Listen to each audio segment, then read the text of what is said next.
এক দেশের মুসলমানই যদি মিলেমিশে না থাকতে পারে, সারা দুনিয়ার মুসলমান কিভাবে মিলেমিশে থাকবে? অথচ আল্লাহ নবীর আদর্শই ছিল বিক্ষিপ্ত জাতিকে ঐক্যবদ্ধ করা। আল্লাহ রসুলের বাহ্যিক সৌন্দর্য যেমন ছিল, তার চারিত্রিক সৌন্দর্য এমন ছিল, কোনোটার চাইতে কোনোটা কম না। বাহ্যিক সৌন্দর্য 100-র ভেতর 100, চারিত্রিক সৌন্দর্য 100-র ভেতর 100। এমনকি আমি যদি বলি পৃথিবীতে যত উত্তম গুণ হতে পারে, যে কোনো উত্তম গুণ দিয়ে যে কোনো ব্যক্তির প্রশংসা করা যেতে পারে, আপনি প্রয়োজনে কয়েক মাস সময় নিয়ে রিসার্চ করে করে বের করেন যে উত্তম গুণ জগতের মধ্যে কি কি আছে, বিশাল তালিকা করেন, কয়েক ডজন না কয়েকশো নাম বের করেন, আমি চ্যালেঞ্জ দিয়ে বলতে পারবো এরকম প্রত্যেকটা উত্তম গুণই আমার রাসূলের ভেতর পূর্ণাঙ্গভাবে বিদ্যমান ছিল। একটাও কমতি ছিল না, একটাও। আমাদের সবার মধ্যে কমতি আছে। যত বড় হুজুর হোক, যত বড় পীর হোক, কেউ দাবি করতে পারবে না আমার ভেতর উত্তম গুণ 100 থেকে 100 আছে। কোনো বাপের বেটা দাবি করতে পারবে না। কোথাও না কোথাও ঘাটতি আছেই আছে, নিঃসন্দেহে আছে। কিন্তু মুহাম্মদুর রাসূলুল্লাহ সাল্লাল্লাহু আলাইহি ওয়াসাল্লামের ভেতর কোনো 0.1% ঘাটতি দেখানো সম্ভব না। মুহাম্মদ নামটাই সার্থক তার ক্ষেত্রে। মুহাম্মদের অর্থই হলো মান ইজতামাআত ফীহিল খিসালুল মাহমুদাতু কুল্লুহা, প্রশংসা করার উপযুক্ত যত গুণ আছে সবগুলো গুণ যার একার ভেতরে থাকে, আরবিতে তাকে মুহাম্মদ বলে। আমার রাসূল বাস্তবিক অর্থে মুহাম্মদ ছিলেন। আমরা হয়তো মুহাম্মদ নাম লাগাই নবীর মহব্বতে, কিন্তু আমরা কেউ দাবি করি না মুহাম্মদ নামের পূর্ণ অর্থ আমার ভেতরে বিদ্যমান আছে। কিন্তু আল্লাহ রাসূলের ভেতরে বাস্তবে পূর্ণ অর্থই বিদ্যমান ছিল। আজকে আমরা জাস্ট কয়েকটা উদাহরণ তুলে ধরব। আল্লাহ রাসূল সাল্লাল্লাহু আলাইহি ওয়াসাল্লাম যখন মক্কা বিজয়ের জন্য আসছেন, মক্কার কাছাকাছি পৌঁছে গিয়েছেন, সেই সময় দুইজন মুশরিক নেতার সঙ্গে তার দেখা। একজনের নাম আবু সুফিয়ান ইবনুল হারিস বিন আব্দুল মুত্তালিব, আর আরেকজনের নাম আব্দুল্লাহ বিন আবি উমাইয়া। দুইজনে নবীর আত্মীয়, একজন চাচাতো ভাই আর একজন ফুফাতো ভাই। আল্লাহ রাসূল সাল্লাল্লাহু আলাইহি ওয়াসাল্লামের সঙ্গে তারা যখন সামনাসামনি হয়ে গেল, তারা একটু ভয় পেয়ে গেল। কারণ আল্লাহ রাসূল সাল্লাল্লাহু আলাইহি ওয়াসাল্লাম দিন হলেই আক্রমণ চালাবেন মক্কার উপরে, আর এখন সেই মক্কার দুই লিডারই পড়ে গেছে সামনে, হাতে নাতে ধরা। এবার মনে হয় কল্লার জায়গায় থাকবে না, জানেই মেরে ফেলবে। সেই সময় শেরে খোদা আলী রাদিয়াল্লাহু তাআলা আনহু তাদেরকে একটা পরামর্শ দিলেন। যেহেতু ওই যে নাম বললাম আবু সুফিয়ান ইবনুল হারিস ইবনে আব্দুল মুত্তালিব, নাম থেকেই বুঝতে পারছেন যে আলী রাদিয়াল্লাহু আনহুর সঙ্গেও তাদের আত্মীয়তা আছে। কারণ আল্লাহ রাসূল সাল্লাল্লাহু আলাইহি ওয়াসাল্লাম আর আলী রাদিয়াল্লাহু আনহু দুইজন যেহেতু চাচাতো ভাই, তাহলে নবীর আত্মীয় যে আলী রাদিয়াল্লাহু আনহু আত্মীয়, তো সে আলী রাদিয়াল্লাহু আনহু তাদেরকে পরামর্শ দিলেন, শোনো, ইতিহি মিন কিবালি ওয়াজহিহি ওয়া কুল্লাহু মা ক্বালা ইখওয়াতু ইউসুফ, তোমরা ভয় পেও না, তোমরা ডাইরেক্ট নবীর সামনে যাও, আড়ালে আবদালে না, ডাইরেক্ট নবীর সামনাসামনি হয়ে ইউসুফের ভাইরা ইউসুফ আলাইহিস সালামকে যা বলেছিল তোমরাও নবীরা ঠিক সেই কথাটাই বলো। বলার পরে ম্যাজিক নিজেরাই দেখো। ইউসুফ আলাইহিস সালাম যে জবাব দিয়েছিলেন, আমার নবীর জবাব এর চাইতে অসুন্দর হবে না, এর চাইতে আরো বেশি সুন্দর হবে। পরামর্শটা তাদের পছন্দ হলো, যে তারাও খারাপ, নবী ইউসুফ আলাইহিস সালামের ভাইরাও ছিল খারাপ। ইউসুফ আলাইহিস সালামও ভালো, মুহাম্মদুর রাসূলুল্লাহ সাল্লাল্লাহু আলাইহি ওয়াসাল্লামও ভালো, কিন্তু ইউসুফ আলাইহিস সালামের চাইতে আমার নবী তো আরো সেরা, আরো শ্রেষ্ঠ। এজন্য তাদেরও এই পরামর্শ পছন্দ হলো।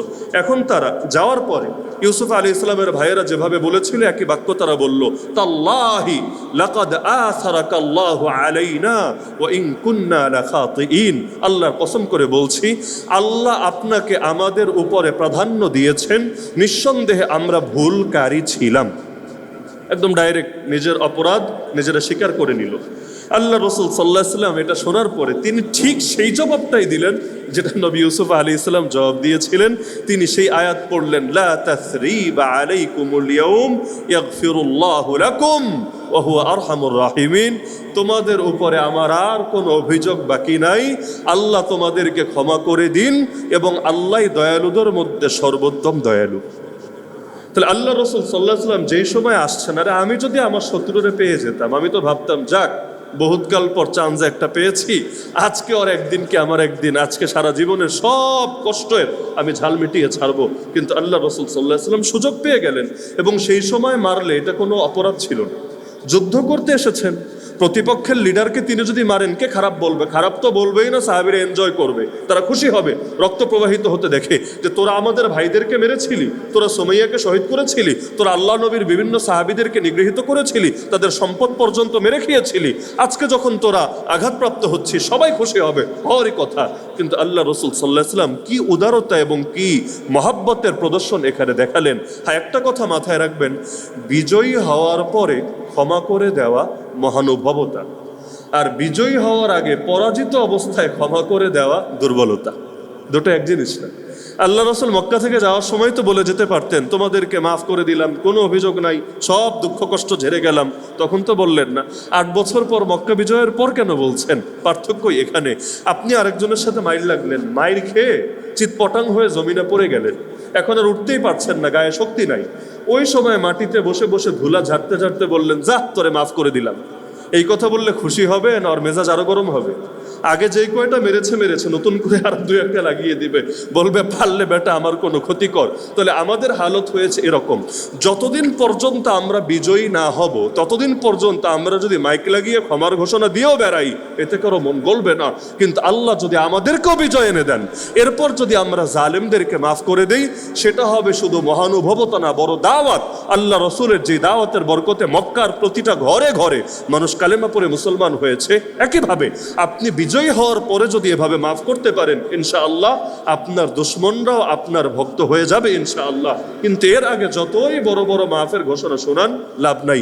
এজন্য অনেকের আলোচনায় দেখবেন খালি আল্লাহ রসুলের মায়ের খাওয়া নিয়ে এত আলোচনা হয়, নবী জীবনে যে খালি মায়ের খাওয়া না, মায়ের দেওয়ার ইতিহাসও আছে, এটা টোটালি হারিয়ে যায়। তয়েফের ইতিহাস শুনতে শুনতে নবী জীবনে যে বদরেরও ইতিহাস আছে এটা আর আমাদের স্মরণে থাকে না। এজন্য সূরা তাওবার 111 নম্বর আয়াতটা সামনে রাখবেন। আল্লাহ মুমিনদের গুণ বলেছেন, মুমিনরা আল্লাহর পথে লড়াই চালিয়ে যায়, মারার প্রয়োজন হলে মারে, মরার প্রয়োজন হলে মরে। বেলালে হাবশি হওয়া লাগলে হাসি মুখে বেলালে হাবশিও হতে পারে, আর খালেদ বিন ওয়ালিদ হওয়া লাগলে আল্লাহু আকবার বলে খালেদ বিন ওয়ালিদ হওয়ার মানসিকতাও তারা রাখে। মুমিন কেমনই হতে হবে, মুমিন শহীদ হতেও রাজি, মুমিন আবার মুজাহিদ হতেও রাজি। এমন না ঘরে চিপায় চিপায় লুকায় থাইকা শুধু ঘরের মধ্যে মাইর খেয়ে শহীদ হতে রাজি। মুমিন প্রয়োজনে বদরের ইতিহাসকেও, বদরের সুন্নতকেও জিন্দা করতে জানে, মুমিন প্রয়োজনে তয়েফের মতো রক্ত ঝরাতে জানে। উভয় আদর্শই আমাদের সামনে রাখতে হবে। আল্লাহ রসুল সাল্লাল্লাহু আলাইহি ওয়াসাল্লামের প্রতিটা ইতিহাসে আমাদের জন্য আদর্শ। আল্লাহ রসুল সাল্লাল্লাহু আলাইহি ওয়াসাল্লামের সবরের কয়েকটা নমুনা যদি মাথায় রাখেন, উহুদ যুদ্ধের ইতিহাস যারা পড়েছেন জানার কথা, সহিহ মুসলিমের মধ্যে হাদিস আছে। উহুদ যুদ্ধের সময় আল্লাহ রসুল সাল্লাল্লাহু আলাইহি ওয়াসাল্লাম হঠাৎ করে অন্যদের থেকে একটু বিচ্ছিন্ন হয়ে গেলেন। এটা ওই সময় প্রাথমিক বিজয়ের পরে, যখন কিছু সাহাবিকা নবীজি বলেছিলেন তোমরা পাহাড়ের চূড়াই থাকবা, আমরা যে অবস্থায় থাকি না কেন, জয়ী হই আর পরাজিত হই, কমান্ড দেওয়ার আগ পর্যন্ত তোমরা সরবান। 50-এর মতো সাহাবি সেখানে ছিলেন। কিন্তু যখন বিজয় অর্জন হলো, সবাই মিলে গনিমত সংগ্রহ করছে। আমাদের দেশেও তেমন হয়েছে। ওই 5ই আগস্ট বিজয় উদযাপন করতে করতেও কোথাও মানুষ গুলি খেয়েছে। আমাদের সিলেটে হবিগঞ্জের বানিয়াচং একটা থানা আছে, ওই বানিয়াচংয়ে এমন ঘটনা ঘটেছে। 5ই আগস্ট দিন পেরিয়ে, মানে দিনের প্রায় বলতে গেলে দুপুরেরও পরে, সেখানে নির্মমভাবে গুলি করে একদম শিশু বাচ্চা সহ কয়েকজনকে শহীদ করে দেওয়া হয়েছে। তো অনেক সময় এমন হয় মানুষ বিজয় আনন্দ করতে গিয়ে এখনো যে টুকটাক ঝুঁকি বাকি আছে, বা এখনো কেউ কোনো দিক দিয়ে ক্ষতি করতে পারে, এটা মাথায় থাকে না। তো সেই সাহাবিরা নবীর ডাইরেক্ট আদেশের পরও তারা চিন্তা করলো বিজয় তো চলে এসেছে, কাফেররা তো পালিয়ে গিয়েছে, এখন আর হুদাই দারোয়ানগিরি করার দরকার কি, আমরাও যাই ওদের সঙ্গে গনিমত সংগ্রহ করি। আর গনিমত সংগ্রহ করার মজাই তো আলাদা। আন্দোলনেও যারা ছিল না এমন বহুত লোক গণভবনে গিয়ে হাজির হয় নাই। আন্দোলনে ছিল না এমন বহুত লোক গণভবনে হাজির হয় নাই কেন? যদি একটা আইফোন পাওয়া যায় মাশাআল্লাহ মারহাবা, যদি একটা কম্পিউটার কপালে জুটে যায়, আর কি লাগে, জিন্দেগি কামিয়াব। এক একজনের ভিতরে এক এক ধান্দা কাজ করে। এজন্য দেখবেন আল্লাহ রসুল মক্কা বিজয় করার পরে যে যুদ্ধগুলোতে গিয়েছেন, যেমন হুনাইনের যুদ্ধ, অনেক কাফের নবীর সঙ্গে যুদ্ধে শরিক হয়েছে নবীর পক্ষে। বলবেন এটা কেমন কথা, কাফের নবীর নামে কালেমা পড়তে রাজি না, ও আবার নবীর পক্ষে যুদ্ধ করতে যায় কেন? না গিয়েছে সওয়াব পাওয়ার জন্য না, জান্নাতে আলা মাকাম পাওয়ার জন্য না, গিয়েছে এটার জন্য। ভেবেছে এই মুসলমানরা হারানোর মতো কোনো বাপের বেটা পৃথিবীতে নাই, মুসলমান এমনিও জিতবে অমনিও জিতবে। তো গিয়া যদি আমরা পেছনে পেছনে থাইকাও টুকটাক মাল কামাতে পারি, গনিমত থেকে কিছু লাভ অর্জন করতে পারি, এটাই তো লাভ। এজন্য আল্লাহ রসুল বলেছেন যারা গনিমত অর্জনের জন্য যুদ্ধে যায়, যারা নাম কামানোর জন্য যুদ্ধে যায়, যারা দুনিয়ার কোনো ধান্দা নিয়ে যুদ্ধে যায়, তারা আল্লাহর পথের মুজাহিদ হিসাবে বিবেচিত হয় না। এমনকি তারা যদি শহীদ হয়, আল্লাহ তাদেরকে দিয়ে জাহান্নাম উদ্বোধন করবেন, জান্নাত না। কারণ আল্লাহ বলে দিবেন তোরা জিহাদ করেছিস কথা সত্য, কিন্তু আমার জন্য করিস নাই, আমার জন্য করিস নাই। এজন্য কেউ যদি দিন কায়েমের মেহনত করেন, দিন কায়েমের আন্দোলনও করেন, সদা সর্বদা নিজের নিয়াতটাকে আল্লাহর ওয়াস্তে যাচাই করে নিয়েন, না হলে একদিকে মরবেন আর একদিকে জান্নাত থেকেও বঞ্চিত হবেন। নিয়াত যদি ঠিক না থাকে, ইন্নামাল আমালু বিন্নিয়াত, তাহলে শহীদ হওয়ার পরেও জাহান্নামে যেতে হয়, আলেম হওয়ার পরেও জাহান্নামে যেতে হয়, দানশীল হওয়ার পরেও জাহান্নামে যেতে হয়। তা আল্লাহ রাসূল সাল্লাল্লাহু আলাইহি ওয়াসাল্লাম তাদেরকে বলার পরেও তারা কথা শুনলেন না। তাদের আমির যিনি ছিলেন, 50 জনের ছোট টিমের আমির যিনি ছিলেন, তিনি শেষ পর্যন্ত অটল ছিলেন, তার সঙ্গে 2-1 জন অটল ছিলেন। কিন্তু অধিকাংশ সরে আসায় খালিদ বিন ওয়ালিদ, তিনি তখন অমুসলিম ছিলেন, তিনি এই সুযোগটাকে কাজে লাগালেন, পেছন দিক থেকে আক্রমণ করে বসলেন। তো অপ্রস্তুত অবস্থায় আক্রমণ করলে সে আক্রমণ মোকাবেলা করা আসলে মুশকিল হয়ে যায়। প্রস্তুত থাকলে বড় আক্রমণে মোকাবেলা করা যায়। হামাসের মুসলমান আর কয়টা? ফিলিস্তিনেই মুসলমান কয়টা? গাজা শহরেই মুসলমান কয়টা? কিন্তু এই গুটি কয়েক মুসলমান এত যুগের পর যুগ এখন ইসরায়েলের মতো শক্তি কি নাই তাদের? ওই বাংলাদেশও পেগাসাস কিনে ওদের থেকে, তারপর গোয়েন্দা নজরদারি করে আমাদের মোবাইল ফোনগুলোতে, সেখানে সমস্ত প্রযুক্তিগুলো যাদের নিয়ন্ত্রণে, এমনকি আমেরিকার সরকারও যাদের কথা শোনা লাগে, ওই ইসরায়েলের সাথে এত যুগের পর যুগ মোকাবেলা করছে, এত অল্প মানুষ পারছে কিভাবে? যেখানে আমরা সংখ্যায় এত বেশি, অন্তত 14-15 কোটি মুসলমান তো বাংলাদেশে আছে, কিন্তু মোদির ভয়ে থরথর করে কাঁপতে থাকে, গুটি কয়েক নাস্তিকের ভয়ে মুখ দিয়ে হক কথা আসতেই চায় না, বরঞ্চ হক কথা বলার আগে একবার ডাইনে তাকায় একবার বামে তাকায়, এই মনে হয় আজরাইল এসে যান কবজ করে ফেলবে। তাহলে সেখানে তাদের এই সাহস কেন, আমাদের এই কাপুরুষতা কেন? এর বড় কারণই হলো যে দুই জিনিসের মধ্যে মৌলিক একটা পার্থক্য আছে। মানুষ যখন প্রস্তুত থাকে, তারা লড়াইয়ের জন্য প্রস্তুত, সেই সময় তারা বাঁচবে কি মরবে, পারবে কি পারবে না, এত কিছু দেখে না। কিন্তু আমরা হলাম অপ্রস্তুত, এই জন্য সংখ্যা এত হওয়ার পরেও আমরা শিয়ালের জাতি হতে পারি নাই, আমরা হয়ে পড়েছি ভেড়ার জাতি। আল্লাহ আমাদেরকে হেফাজত করুন। তো এখন হঠাৎ করে আক্রমণ হয়, তারা সামলাতে পারলেন না, সাহাবীরাও ছড়িয়ে ছিটিয়ে গেলেন, ছত্রভঙ্গ হয়ে গেলেন। ওই সময় আল্লাহ রাসূল সাল্লাল্লাহু আলাইহি ওয়াসাল্লাম তিনি অবস্থান করছিলেন 7 জন আনসারী এবং 2 জন কুরাইশের মাঝে, তার মানে সব মিলায় 9 জন। আনসারি মদিনার সাহাবী 7 জন, আর কুরাইশি সাহাবী মুহাজির সাহাবী মাত্র 2 জন। আল্লাহ রাসূল সাল্লাল্লাহু আলাইহি ওয়াসাল্লাম তাদের সঙ্গে আছেন, আর বাকিরা এক একজন এক এক দিকে ছড়িয়ে গিয়েছে। এমন সময় মুশরিকরা লড়াই করতে করতে নবীজির অনেকটাই কাছে চলে আসলো। একজন দেখে ফেললো আল্লাহ রসুলকে, দেখা মাত্রই একটা পাথর নিয়ে আল্লাহ রসুলের চেহারা মোবারকের দিকে ছুঁড়ে মারলো, নাউযুবিল্লাহ। পাথরটা এসে আল্লাহ রসুলের চেহারায় আঘাত আনলো, নবীজির নাকও আঘাতপ্রাপ্ত হলো, আল্লাহ রসুল সাল্লাল্লাহু আলাইহি ওয়াসাল্লামের দাঁত মোবারক পর্যন্ত ভেঙে গেল, শহীদ হয়ে গেল। এমনকি আল্লাহ রসুলের চেহারা থেকে একদম দরদর করে রক্ত গড়িয়ে পড়তে লাগলো। যেই নবীর 1 ফোঁটা রক্তের দাম 7 আসমান জমিনের চাইতেও বেশি, 1-2 পয়সার কাফিরের আঘাতে সেই নবীর চেহারা মোবারক থেকে রক্ত ঝরতে লাগলো। এক পর্যায়ে আল্লাহ রসুল সাল্লাল্লাহু আলাইহি ওয়াসাল্লাম ক্লান্ত হয়ে গেলেন, শরীর চলার মতো আর অবস্থা ছিল না। ওয়াশাআ আন্না মুহাম্মাদান কুতিলা, এর মধ্যে আবার গুজব ছড়িয়ে গেল। এই শয়তানি অপশক্তি সর্বদা পৃথিবীর মধ্যে গুজব ছড়িয়ে দেয় মুসলমানদের মনোবল দুর্বল করার জন্য। এই হলুদ মিডিয়াগুলো এই যুগে সেই শয়তানের ভূমিকাই পালন করে। ওরা কাফেরদেরকে এমন শক্তিধর হিসেবে উপস্থাপন করতে চায় যেন ওরা আল্লাহর চাইতেও বেশি শক্তির অধিকারী হয়ে গিয়েছে, ওরা যেন অপরাজেয় হয়ে গিয়েছে। আর মুসলমানদেরকে এমন দুর্বলভাবে উপস্থাপন করতে চায় যেন মুসলমান খড়কুটো, মুসলমানের কোনো হিম্মতই নাই, কোনো ধরনের সুযোগই নাই ওদের সামনে বুক টান করে দাঁড়ানোর। অথচ ইতিহাস সাক্ষী, মুসলমান যখনই ঘুরে দাঁড়িয়েছে, হাত খালি হতে পারে, ওই আবু সাইদ মুগ্ধরাও যখন ঘুরে দাঁড়িয়েছে, তখন ওদের এত শক্তিও এই দুর্বলদের সামনে নতি স্বীকার করতে বাধ্য হয়েছে। এখন দেখেন না, মাঝে মাঝে এমন ভাবে রিপোর্ট উপস্থাপন করবে মনে হবে আরো মনে হয় জিবরিল আমিনের চাইতে বেশি পাওয়ারের অধিকারী। অথচ আল্লাহর কোরআন বলছে ফাকাতিলু আউলিয়া আশ-শাইতান ইন্না কাইদাশ শাইতানি কানা দাঈফা, তোমরা লড়াই চালিয়ে যাও শয়তানের দোসরদের বিরুদ্ধে। মনে রাখবা, শয়তানের চক্রান্ত বড় দুর্বল, বড় দুর্বল। আমার আল্লাহ যেটাকে দুর্বল বলেন, আমি সেটাকে শক্তিশালী ভাবি কিভাবে? যে মুখ দিয়ে আল্লাহু আকবার বলি, ওই মুখ দিয়ে শয়তানকে আকবার বলি কিভাবে?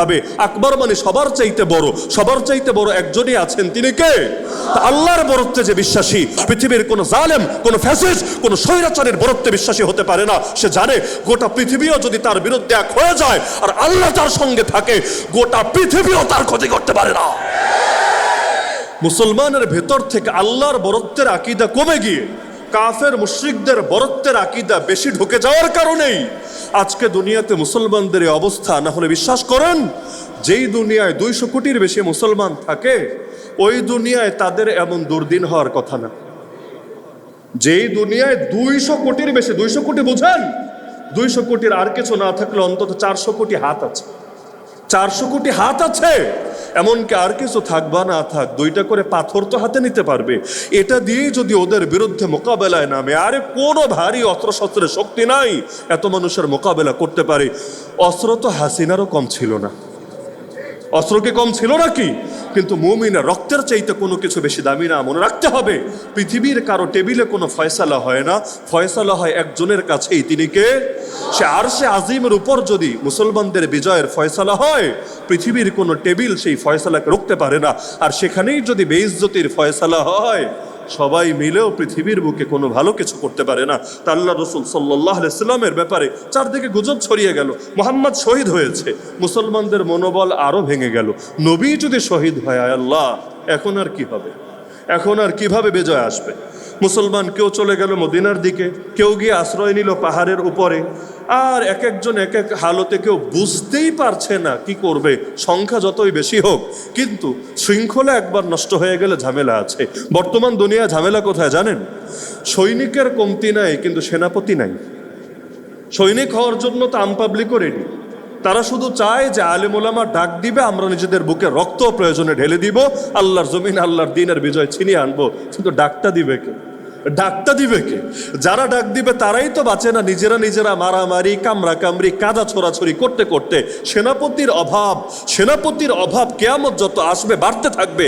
এজন্য ইমাম মাহদিকে আসতে হবে। ইমাম মাহদি এজন্য আসবে না যে দুনিয়া মনে হয় মুসলমান শূন্য হবে, আর কেউ মনে হয় কালেমা পড়নেওয়ালা থাকবে না, সব কাফের হবে না রে ভাই, মুসলমান বহুত থাকবে। কিন্তু নেতৃত্ব দেওয়ার মতো উপযুক্ত লোক খালি কমতে কমতে কমতে একদম নেতৃত্ব শূন্য হবে। আজও আমি মনে করি বাংলাদেশ যেই পরিমাণ ধর্মপ্রাণ মুসলমান আছে, যদি তাদেরকে যথাযোগ্য নেতৃত্ব দেওয়ার মতো ব্যক্তি থাকতো, এতদিনে এদেশের আকাশেও দ্বীনের পতাকা পতপত করে উঠত। কিন্তু মানুষ সৈনিক হতে পারে, কিন্তু চেইন অফ কমান্ড যদি ঠিক না থাকে, এত সৈনিক দিয়ে কি হবে? মির্জাফর নয়তো বিক্রি হয়েছে, কিন্তু নবাবের সব সৈনিকরা তো বিক্রি হয় নাই। কিন্তু সব সৈনিকরা বিক্রি না হওয়ার পরেও পরাজয় কেন নেমে আসলো? কারণ মাথায় যদি শেষ হয়, হাত ঠিক থাকলেই কি হবে, পা ঠিক থাকলেই কি হবে?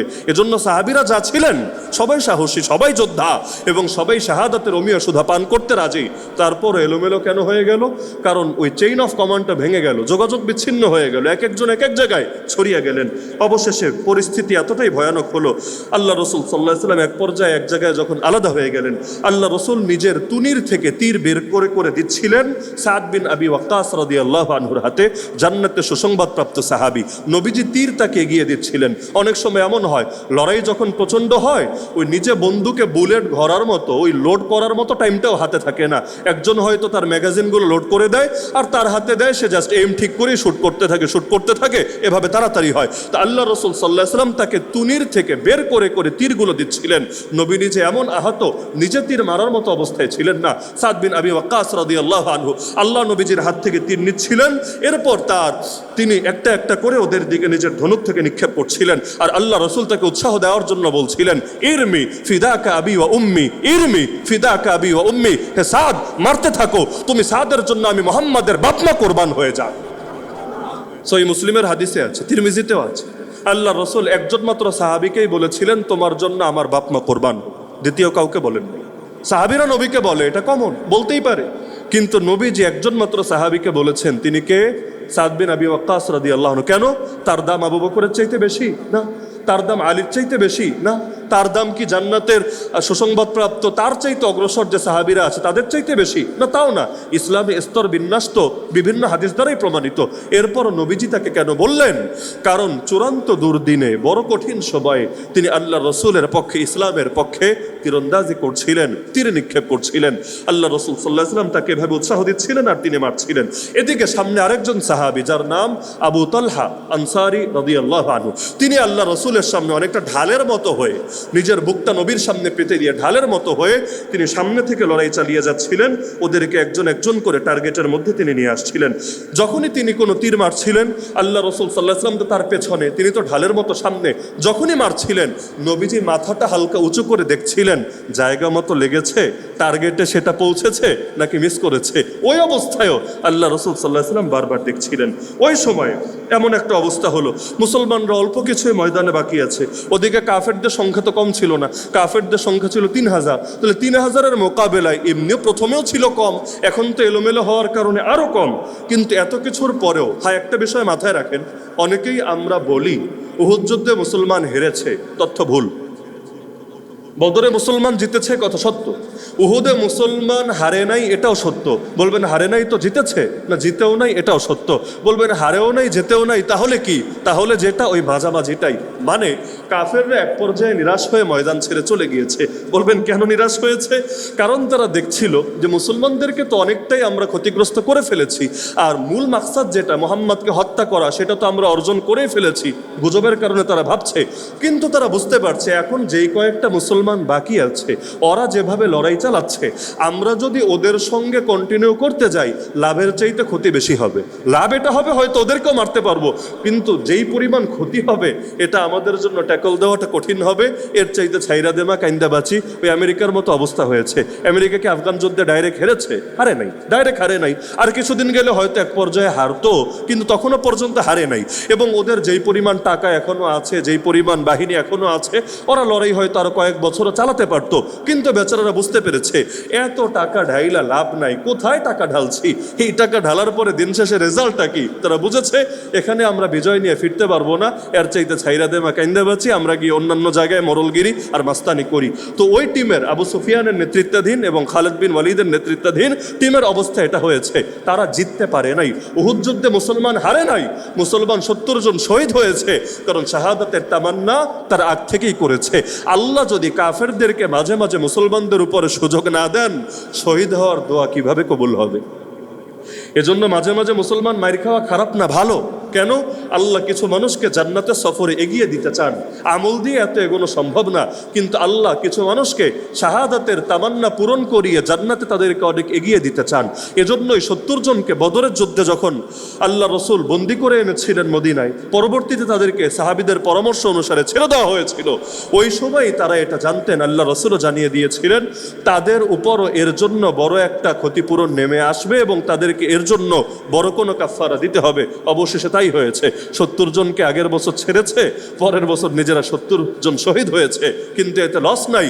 শাহাদাত হ্যায় মতলুব মকসুদ মুমিন, না মালে গনিমত না কিশোর কুশাই। কিন্তু নবীজির ধৈর্যের অবস্থা দেখেন।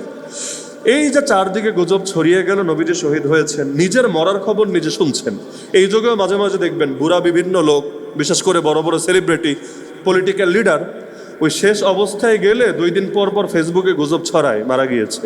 এরপর লাইভে এসে বলে মরি নাই ভাই, মরি নাই, আমি এখনো জিন্দা আছি, এখনো আর কিছুদিন হয়তো তোমাদের মধ্যে থাকবো। বারবার লাইভে এসে জাতিরা জানায়, কারণ এটা যে কারোর জন্য বিব্রতকর যে সে জিন্দা, লোকে তারে ভাবে মুর্দা, যে কারোর জন্য বিব্রতকর। আল্লাহ রসুলও কিন্তু জানতে পারছেন যে তার ব্যাপারে মরার গুজব ছড়িয়েছে, তবুও নবীজি কিন্তু জবাব দেন নাই। নবীজি কিন্তু তাদেরকে ডেকে বলেন নাই, ওই আমি মোহাম্মদ এখনো জীবিত আছি। তিনি এই গুজবটা ছড়ানোর সত্ত্বেও নিজের ভেতরে তিনি ধৈর্য ধারণ করেছেন, যাতে করে বৃহৎ লক্ষ্য অর্জিত হয়, এবং অবশেষে হয়েছে আলহামদুলিল্লাহ। তাহলে সবরের নমুনা তো এখান থেকেই বোঝা যায়। এমনকি খন্দকের যুদ্ধের ইতিহাস যদি পড়েন, পুরো ইতিহাস আমি বলবো না, যেই যুদ্ধের ব্যাপারে আজ তো সূরাই আছে কোরআনে, সূরাতুল আহজাব। খন্দকের যুদ্ধের আরেকটা নামই আহজাবের যুদ্ধ। আহজাব মানে সম্মিলিত বাহিনী। ওই দুনিয়াতে কাফেররা অনেক সময় সম্মিলিত হয় না, যেমন ন্যাটো একা একা ভাবে লড়াই করে আর কয়জনকে হারাতে পারবো, তো সম্মিলিত হয়ে গেলে লড়াই করাটা সহজ। মুসলমানদেরও সম্মিলিত বাহিনী আছে তো আলহামদুলিল্লাহ, তাই না? আছে। 57টা মুসলিম দেশ আছে, ভালো কথা। মুসলমানদের সম্মিলিত বাহিনী আছে। আপনার কি ধারণা, মুসলমানদের যদি আজকে সম্মিলিত বাহিনী থাকতো, মুসলমান, আরাকানের মুসলমান, জিনজিয়াংয়ের মুসলমান, পৃথিবীর এত অঞ্চলের মুসলমানদের এত দুর্দশা কি আদৌ আসতো? সম্মিলিত বাহিনীকে সবাই ভয় পায়, কিন্তু এলোমেলো বিশৃঙ্খল জাতিকে কেউ ভয় পায় না। সম্মিলিত হবে কিভাবে? বাংলাদেশে সব মিলায় মুসলমান কয় পার্সেন্ট সারা দুনিয়ার তুলনায়? সারা দুনিয়া যদি 200 কোটির বেশি হয়, এই দেশে তো 20 কোটিও নাই।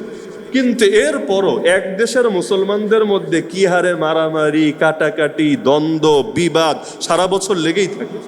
এক দেশের মুসলমানে যদি মিলেমিশে না থাকতে পারে, সারা দুনিয়ার মুসলমান কিভাবে মিলেমিশে থাকবে? অথচ আল্লাহ নবীর আদর্শই ছিল বিক্ষিপ্ত জাতিকে ঐক্যবদ্ধ করা।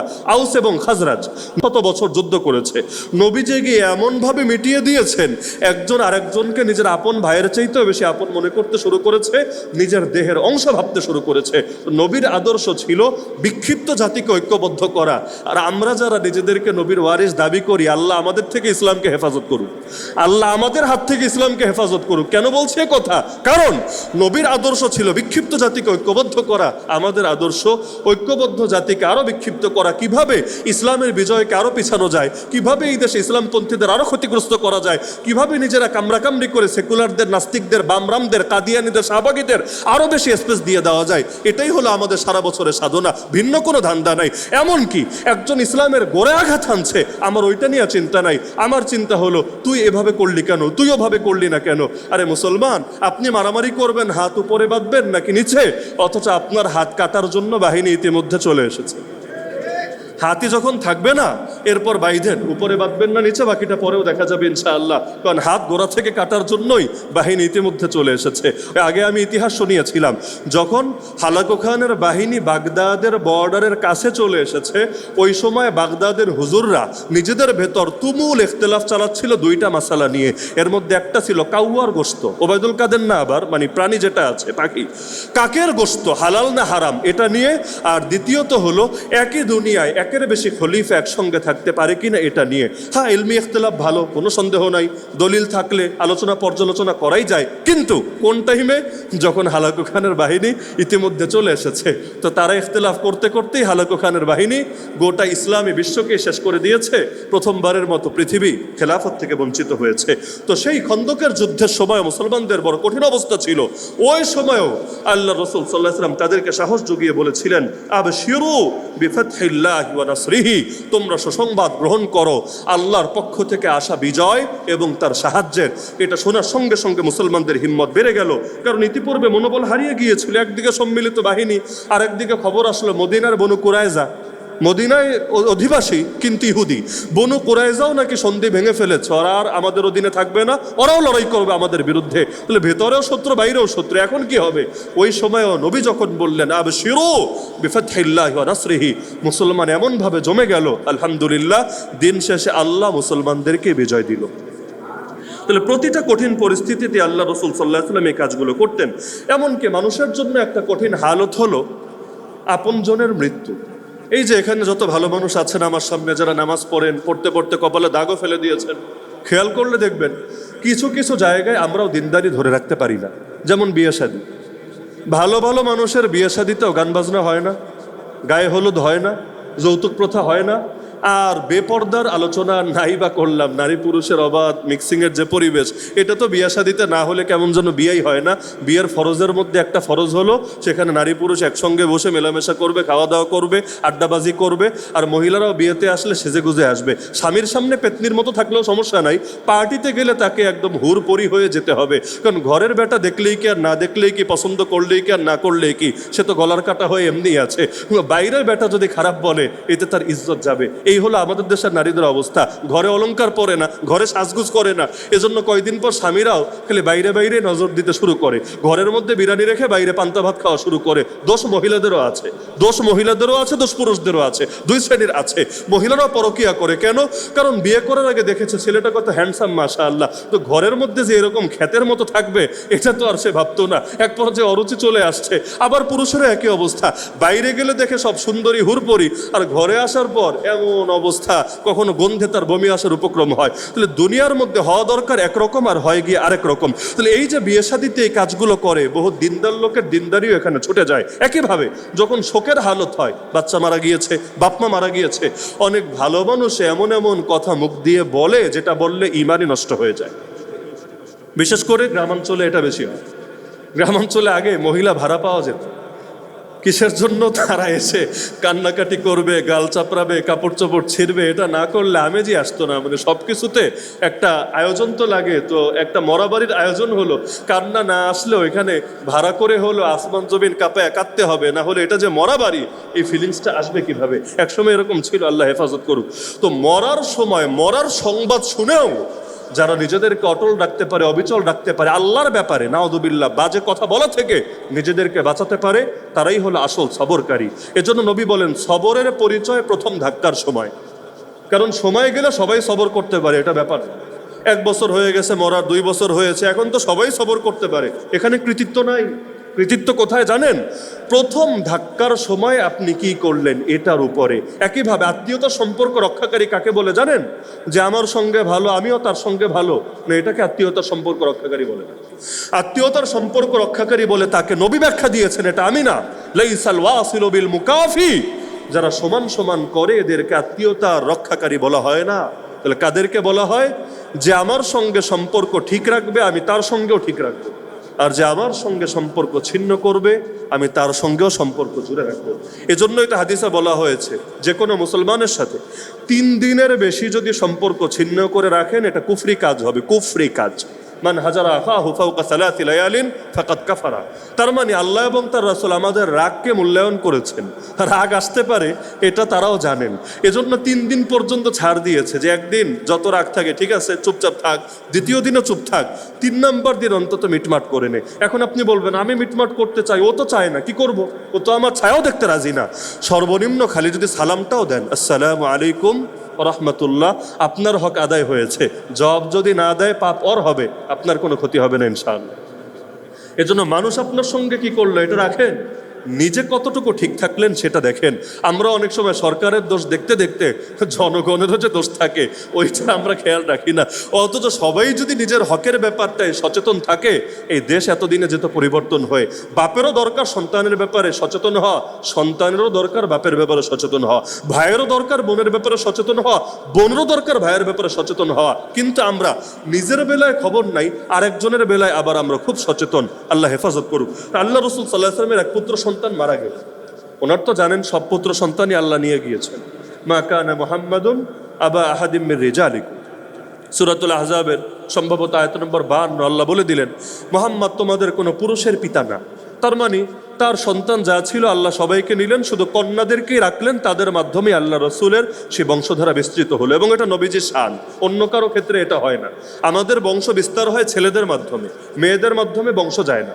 কিন্তু আল্লাহ রসুলের শানি এটা যে ফাতেমা রাদিয়াল্লাহু আনহার মাধ্যমেই আল্লাহ তাআলা তার বংশকে সারা দুনিয়ার ভেতর ছড়িয়ে দিলেন। তো যখন তার পুত্র ইব্রাহিম, জাতির পিতাও যেমন ইব্রাহিম, ওই নবী ইব্রাহিমের প্রতি মহব্বত থেকে নিজের বাচ্চার নামও রাখলেন ইব্রাহিম। সে ইব্রাহিম রাদিয়াল্লাহু আনহু যখন তিনি মৃত্যুবরণ করলেন, আল্লাহ রাসূল সাল্লাল্লাহু আলাইহি ওয়াসাল্লামের চোখ থেকে পানি ঝরছিল। বিখ্যাত সাহাবী আব্দুর রহমান ইবনে আউফ রাদিয়াল্লাহু আনহু আল্লাহ রাসূলকে বললেন, ইয়া রাসূলুল্লাহ, আপনি না মানুষকে এটা থেকে নিষেধ করেন, এখন আপনি নিজেই করছেন। মানুষ যদি দেখে আপনি কাঁদছেন, তাহলে তারা তো এমন কাঁদবে, তাদেরকে আর থামানোই সম্ভব হবে না। আল্লাহ রসুল তখন তাকে বললেন, শোনো, ইন্নামা হাদা রাহিম ওয়া ইন্নামান লা ইয়ারহাম লা ইউরহাম। আর এটাই হলো আত্মীয়তার সম্পর্ক, যে ব্যক্তি রহম করে না তার উপরেও রহম করা হয় না। আমি মানুষকে নিষেধ করি নিয়াহা থেকে। নিয়াহা মানে হলো ওই যে বিলাপ করা, আর্তনাদ করা, হাউমাউ করে কান্নাকাটি করা। কিন্তু যেটা আমি নিষেধ করি না সেটা হলো ওই চোখ থেকে আল্লাহর ব্যাপারে কোনো খারাপ কথা বলছে না, কিন্তু মনে কষ্ট আসছে, চোখ থেকে পানি ঝরছে, এটা থেকে আমি নিষেধ করি না, কারণ এটা কারো হাতে না। এজন্য আল্লাহ রসুল বলেন, বুখারীতে আছে, ইন্নাল আইনা লা তাদমা ওয়া ইন্নাল কলবা লা ইয়াহজান ওয়া লা নাকুলু ইল্লা মা ইরদি রাব্বানা ওয়া ইন্না বিফিরাকিকা ইয়া ইব্রাহিম লামাহজুনুন। নিশ্চয়ই চোখ অশ্রুসিক্ত হয়, নিশ্চয়ই অন্তর ব্যথিত হয়, কিন্তু মুখ দিয়ে শুধু তাই বলি যাতে আল্লাহ খুশি থাকে, আল্লাহ নারাজ না হয়। হে ইব্রাহিম, তোমাকে হারিয়ে আমরা ব্যথিত। আল্লাহ রাসূল সাল্লাল্লাহু আলাইহি ওয়াসাল্লাম এভাবে শোক প্রকাশ করলেন। তাহলে কারো মরার সংবাদ শুনলে 3 কাজ করবেন না, নবী এটা নিষেধ করেছেন। 1 নম্বর, ইন্নামা নানহান নাস আনিন নিয়াহা, বিলাপ করবেন না, আসমান জমিন কাঁপায় আর্তনাদ করবেন না, নিজেকে কন্ট্রোল করবেন।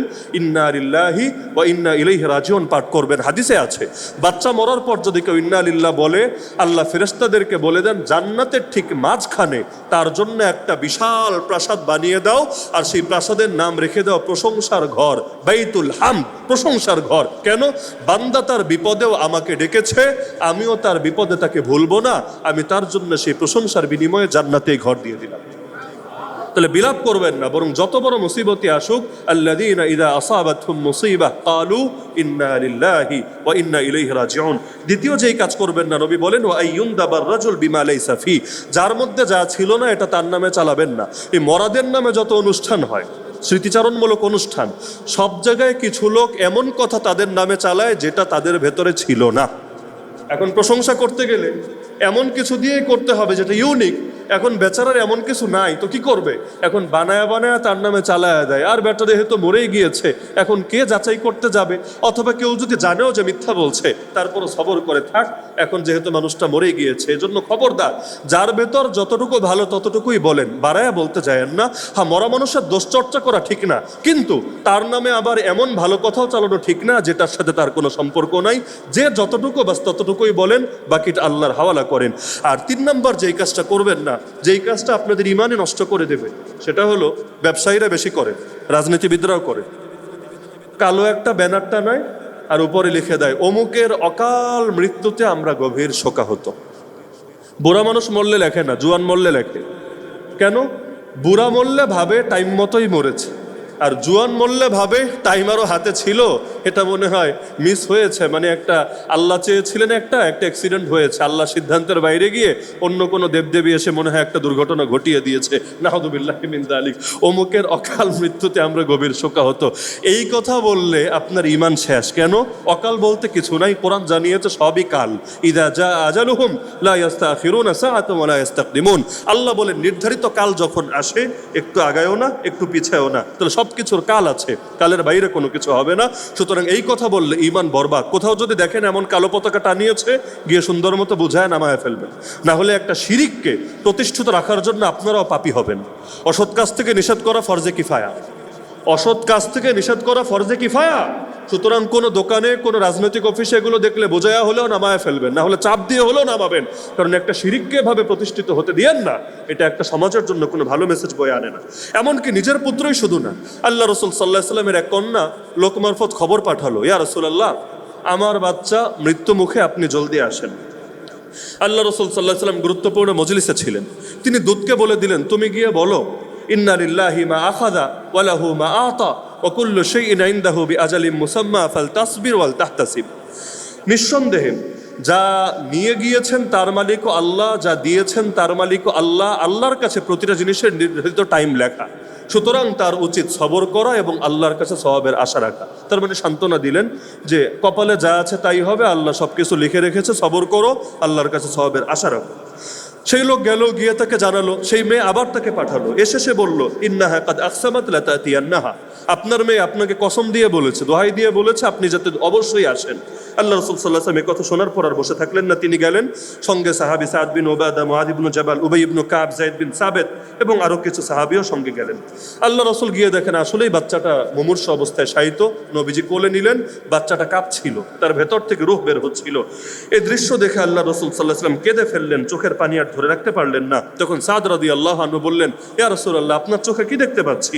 নবীজি বললেন, হাদিহি রাহমা জাআলাহা আল্লাহু ফি কুলুবি ইবাদি ইন্নামা ইয়ারহামুল্লাহু মিন ইবাদিহির রুহামা। এটা হলো রহমত, যেটা আল্লাহ তার বান্দার দিলের মধ্যে ঢেলে দিয়েছেন। আর বান্দাদের মধ্যে আল্লাহ তাকেই দয়া করেন যারা দয়ালু। যারা সৃষ্টির প্রতি দয়ালু, স্রষ্টা তাদেরকে দয়া করেন। যারা সৃষ্টির প্রতি দয়ালু না, স্রষ্টা তাদেরকে দয়া করেন না। এজন্য বেশ্যা মহিলা কুত্তারে পানি খাইয়েও জান্নাতে হয়েছে, আর ভালো মহিলা ওই বিড়ালকে বেঁধে রেখে কষ্ট দিয়ে, খাবার না দিয়ে মারার কারণেও জাহান্নামী হয়েছে।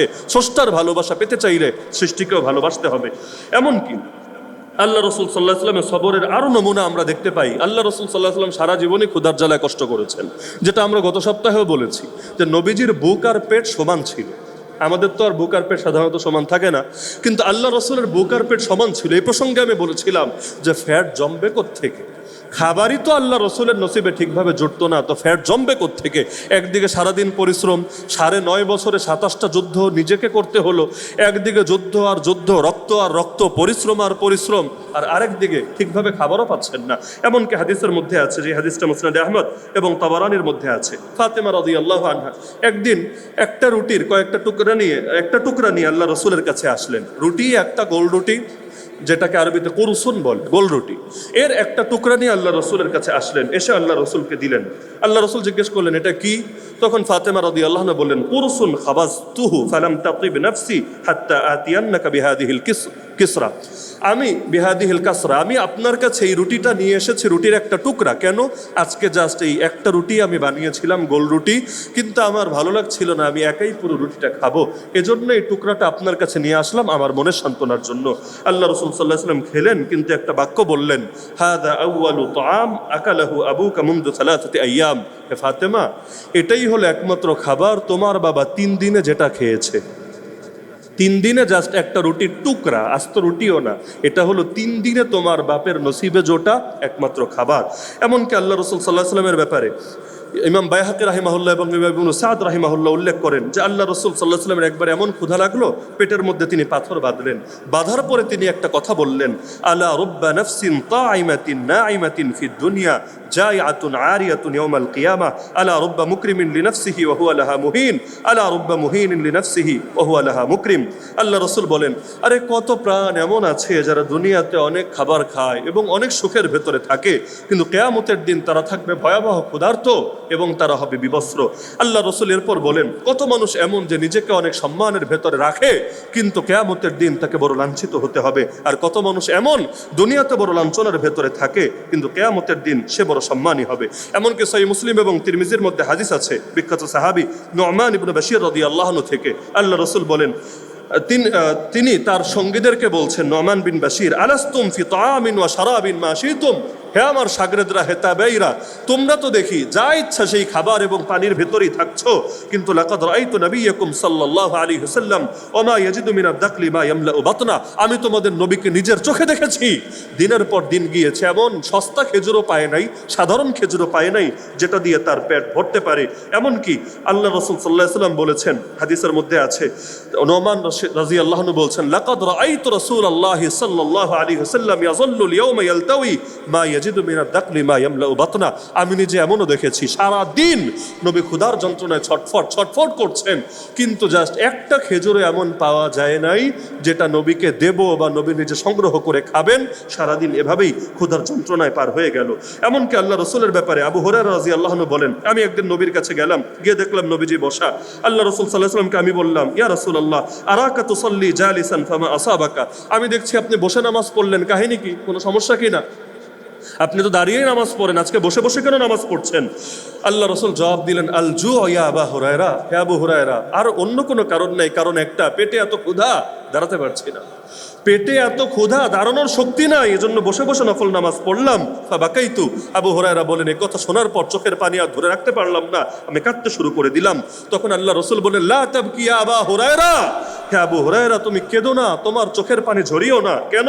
ফাইন্না শিদ্দাতাল হিসাব ইয়াউমাল কিয়ামা লা তুসিবুল জাইআ ইযা ইহতাসাবা ফি দারিদ দুনিয়া, দুনিয়ার জীবনে যারা সওয়াবের আশা রেখে ক্ষুধার্ত জীবন যাপন করে, কিয়ামতের দিন হিসাবের কঠিনতা তাদেরকে আক্রান্ত করবে না, তাদের হিসাব আল্লাহর কাছে মোটেও জটিল হবে না। সুতরাং কয়দিন ক্ষুধার জ্বালায় কষ্ট করি না, কিয়ামতের দিন আর কোনো কষ্ট আমাদেরকে পেতে হবে না। এমনকি হাদিসে আছে, তাবারানী এবং ইবনে হিব্বান এই হাদিস এসেছে, আবু বকর রাদিয়াল্লাহু আনহু দুপুরবেলা একদিন ঘর থেকে বের হয়ে গেলেন, মসজিদে চলে আসলেন। আরবে দুপুরবেলা ওই যুগে বিশেষ করে মানুষ বের হতো না, প্রচন্ড রোদ্দুর এবং গরম থাকতো। তিনি আসলেন, ওমর রাদিয়াল্লাহু তাআলা আনহু সংবাদ পেয়ে তিনি এসে জিজ্ঞেস করলেন, কি ব্যাপারে বেটাইমে আপনি ঘর থেকে বাইরে কেন বের হলেন? তখন আবু বকর রাদিয়াল্লাহু আনহু জবাব দিলেন, মা আখরাজানি ইল্লা মা আজিদু মিন হাকিল জু, আরে ভিন্ন কোনো কারণ নাই, পেটের ক্ষুধায় অস্থির হয়ে গিয়েছি, এজন্য আর ঘরে থাকতে পারি নাই, বাইরে চলে এসেছি। ওমর বললেন, ওয়া আনা ওয়াল্লাহি মা আখরাজানি গায়রুহু, আল্লাহর কসম করে বলছি আমি ওমরও শুধুমাত্র এই কারণে বের হয়েছি, আমারও আর ভিন্ন কোনো কারণ নেই। তারা দুইজনে অবস্থায় রয়েছেন, কি খাবেন কি করবেন বুঝতে পারছেন না। এর মধ্যে হঠাৎ দেখে আল্লাহ রাসূল সেখানে হাজির। তারা জিজ্ঞেস করল, ইয়া রাসূলুল্লাহ আপনি এই টাইমে? আল্লাহ রাসূল বললেন, আরে আমার তো এমন অবস্থা যে পেটের জ্বালায় ঘরে থাকতে পারছি না, ক্ষুধার যন্ত্রণায়, এজন্য আমিও বাইরে এসেছি। এই তিনজন একই টাইমে একই জায়গায়, তিনজনে ক্ষুধার যন্ত্রণায় অস্থির। অথচ আমাদের মধ্যে যারা আছি সারা জীবন হয়তো হাদিসগুলো বলবো শুনবো, কিন্তু এর বাস্তবিক ফিলটাই তো আমরা নিতে পারবো না।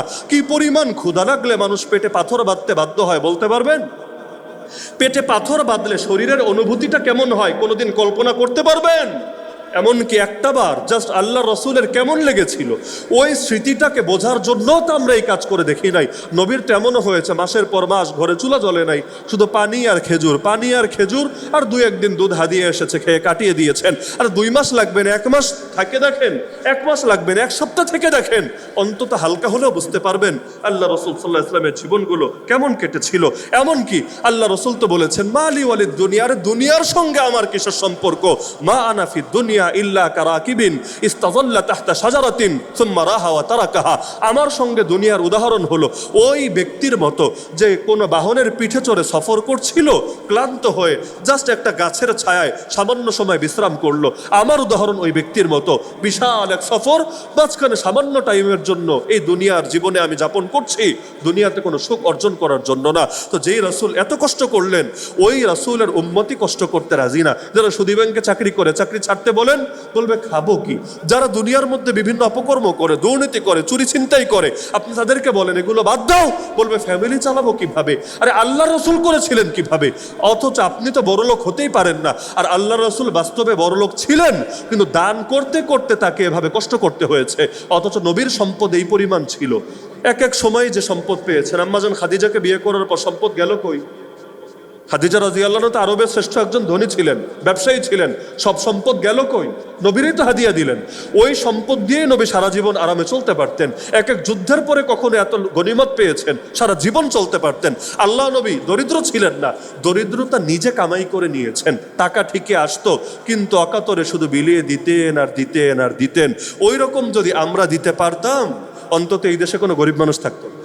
যাকাতটাও যদি ঠিকভাবে দিতাম আর সুষমভাবে বন্টন করতাম, এই বাংলাদেশে মানুষকে কয়েকটা টাকার জন্য খ্রিস্টান হওয়া লাগতো না, কয়েকটা টাকার জন্য কাদিয়ানি হওয়া লাগতো না, কয়েকটা টাকার জন্য নিজের ইমান বিক্রি করতে হতো না।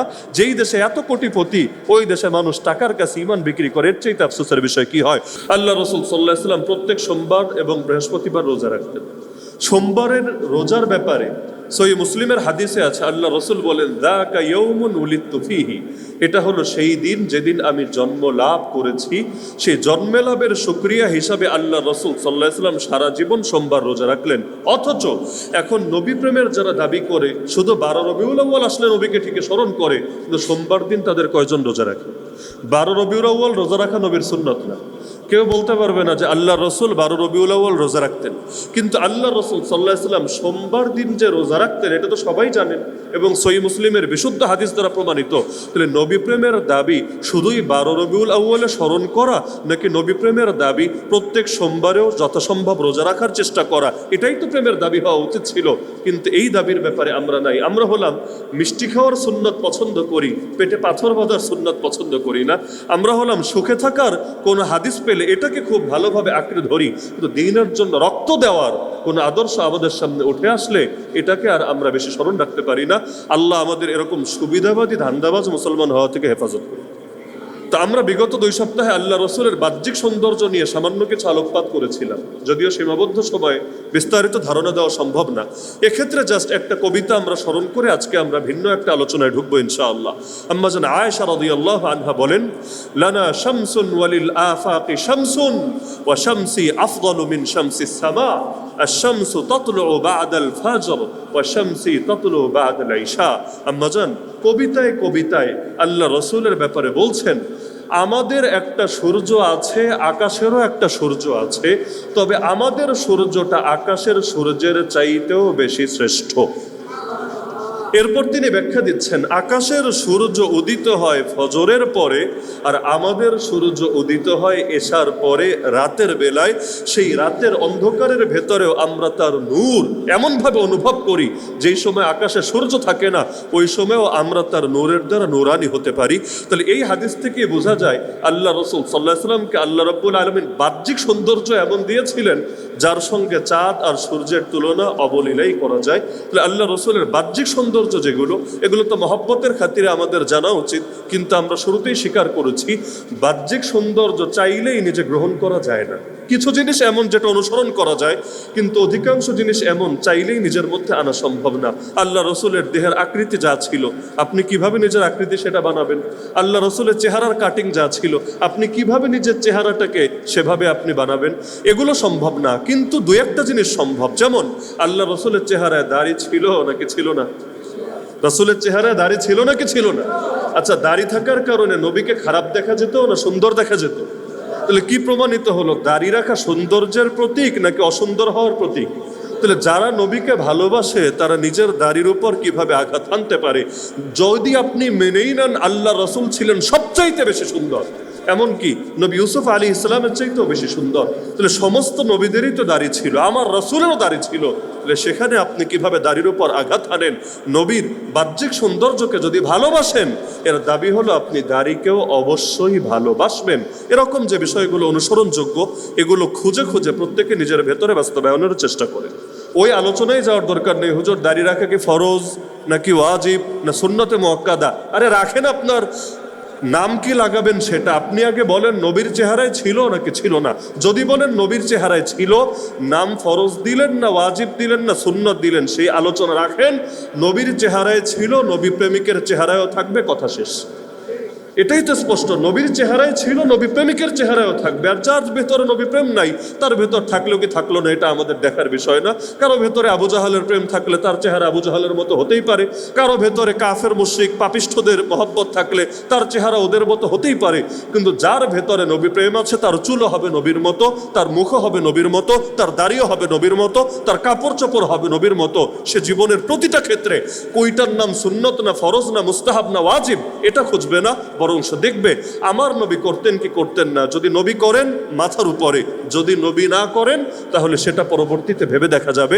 এভাবে খুঁজে খুঁজে প্রত্যেকে যার যেখানে নবীর অনুসরণে ঘাটতি আছে, আল্লাহর ওয়াস্তে দুই হাত জোর করে বলি, যার যেখানে নবীর অনুসরণে ঘাটতি আছে, এগুলোকে দুনিয়ায় বেঁচে থাকতে থাকতেই এগুলোকে নিজের ভেতরে সংশোধন করার চেষ্টা করেন। আল্লাহ সবাইকে তৌফিক দান করুন। সুতরাং আল্লাহ রসুল সাল্লাল্লাহু আলাইহি ওয়াসাল্লামের জীবনের জাস্ট আজকে মাত্র দুইটা আখলাকের দুইটা দিক নিয়ে আলোচনা করলাম। নবী জীবনের আখলাক নিয়ে আমাদের ধারাবাহিক আলোচনা চলবে ইনশাআল্লাহ। সবগুলো আলোচনা শুনে যদি সামান্য রঙও আসে, আলহামদুলিল্লাহ। আল্লাহ আমাদের সবাইকে নববী রঙে রঙিন হওয়ার তৌফিক দান করুন, আমিন। ওয়া আখিরু দাওয়ানা আলহামদুলিল্লাহি রাব্বিল আলামিন।